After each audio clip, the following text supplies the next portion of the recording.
सभी को मेरा नमस्कार। मैं आकाश सिंह आज आपके सामने नई खबर के साथ आया हूँ और नए अपडेट्स के साथ आया हूँ। जैसा कि आप जानते हैं कि जो दिल्ली है, दिल्ली एक प्रोटेस्ट का हब बन चुका है। आए दिन आपने देखा होगा किसी न किसी रूप में दिल्ली के अंदर प्रोटेस्ट होते रहते हैं। कुछ दिन पहले हमने टीचर्स को देखा करते, उसके बाद हमने डॉग को लेकर के देखा और उसके बाद हमने फिर से दोबारा स्टूडेंट टीचर का। अब हम देख रहे हैं वकीलों का। धीरे धीरे ये दिल्ली कहीं ना कहीं प्रोटेस्ट के रूप में जानी जाने लगी है, क्योंकि आए दिन यहाँ ना कोई किसी न किसी रूप में प्रोटेस्ट होते जा रहे हैं। पर क्या इसमें दिल्ली की जनता की कोई गलती है? ये दिल्ली की जनता इस प्रोटेस्ट को किस तरीके से देखती है? कहीं ना कहीं उनके लिए जाती ही तो हो रही है। खामियां सरकार, गलतियां सरकार की। तो फिर दिल्ली की जनता इस प्रोटेस्ट का कहीं ना कहीं शिकार बनती जा रही है। क्या ये उचित है कि दिल्ली की सरकार या केंद्र सरकार इसको लेकर के या कोई बड़े कदम उठा सकती है? एसएससी घोटाले या कह सकते हो एसएससी एडीक्यूटी की समस्याओं को लेकर के बड़ा प्रोटेस्ट हुआ। क्या उसमें दिल्ली की जनता की कोई गलती थी? आज दिल्ली की सड़कों पर अगर कोई प्रदर्शनकारी आ जाता है तो उसमें दिल्ली की जनता को ही तो दिक्कत होगी, या केंद्र सरकार को दिक्कत तो नहीं होने वाली है। कारण क्या है? क्योंकि ना तो तुम उन्हें प्रोटेस्ट ढंग से करने दे रहे हो, सही स्थान पर सही जगह पर परमिशन ना देकर। दूसरी चीज है उन पर लाठियां बरसाना, ये भी कहीं उचित नजर नहीं आता। आज हम लोकतंत्र के अंदर सही तरीके से प्रोटेस्ट तक नहीं कर सकते हैं।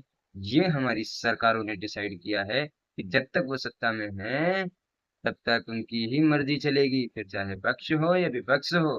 क्या प्रोटेस्ट को मंजूरी देना गलत है, या प्रोटेस्ट के लिए मंजूरी लेना ही गलत है? ये प्रोटेस्ट तो कहीं ना कहीं सरकार विरोधी होता है। सरकार तो इसको कभी भी मंजूरी नहीं देने वाली। लेकिन लोग अपनी आवाज को कैसे उठाएंगे? तो सरकार को डिसाइड करना होगा ना। कुछ नया तरीका बताना होगा कि भाई आपको अगर सरकार का विरोध करना है तो आप इस तरीके से कर सकते हो। क्योंकि अगर कोई सरकार का विरोध करने जाता है, इस पर लाठियां चार्ज की जाती हैं, उनको जेल में डाल दिया जाता है, उनका करियर समाप्त कर दिया जाता है। क्या यही आजाद भारत है? क्या यही लोकतंत्र की बात हो रही थी? जिस तरीके से देश के हालात, दिल्ली के हालात आप सब देख रहे हैं, कहीं ना कहीं बहुत ही गंभीर है। और ये कहीं ना कहीं एक बड़ा परिणाम हो सकता है आने वाले समय के लिए। दिल्ली की जनता के लिए एक बड़ा खतरा नजर आ रहा है कि जिस तरीके से आए दिन प्रोटेस्ट अगर दिल्ली के अंदर इसी तरह से चलते रहे तो दिल्ली की अर्थव्यवस्था ज्यादा लंबे समय तक अच्छी नहीं रह सकती। इसकी अर्थव्यवस्था कहीं ना कहीं बिगड़ती हुई नजर आएगी। और इसमें पूर्ण रूप से हमारी सरकारों की खामियां, सरकारों की गलतियां नजर आ रही हैं। जिस तरीके से प्रोटेस्ट के चलाए जा रहे हैं, क्या दिल्ली की जनता भी कभी सड़क पर आएगी इन प्रोटेस्ट के खिलाफ? हम नहीं कहते प्रोटेस्ट गलत। क्या प्रोटेस्ट दिल्ली के अंदर ही उचित है? दिल्ली के बाहर प्रोटेस्ट नहीं किया जा सकता?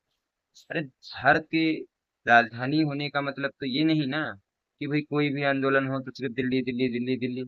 अरे दिल्ली के अंदर बैठे बड़े बड़े मुख्यालयों को हमें देश के अलग अलग भागों में बांट देना चाहिए, ताकि हम इस प्रोटेस्ट से और लोगों की समस्याओं को आसानी से समझ सके, सुन सके और एक जगह भीड़ ना हो सके।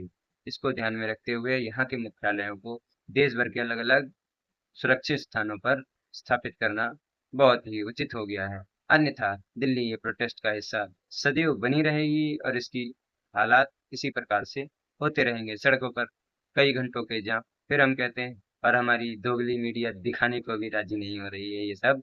जिस तरीके से लोगों को समस्या हो रही है, उन्हें तो बस कुत्तों से फुर्सत नहीं है, उन्हें तो बस चाटुकारिता से फुर्सत नहीं है। इसके अलावा मुझे नहीं लगता ये चौथा स्तंभ हमारा दुनिया के 160 देशों से भी पीछे कहीं ना कहीं नजर आ रहा है। और हर चैनल अपने आप को नंबर वन चैनल चैनल करने की शर्म नहीं करता है। अरे बेशर्मो, डूब मरो किसी नाली में, जाकर खाओ कुत्तों की थाली में। मैं चाहूंगा कुछ तो शर्म करके मीडिया इन सचों को दिखाए और लोगों की बातों को सामने रखे, ताकि इस तरह के प्रोटेस्ट को हम कम से कम कर सकें। नमस्कार।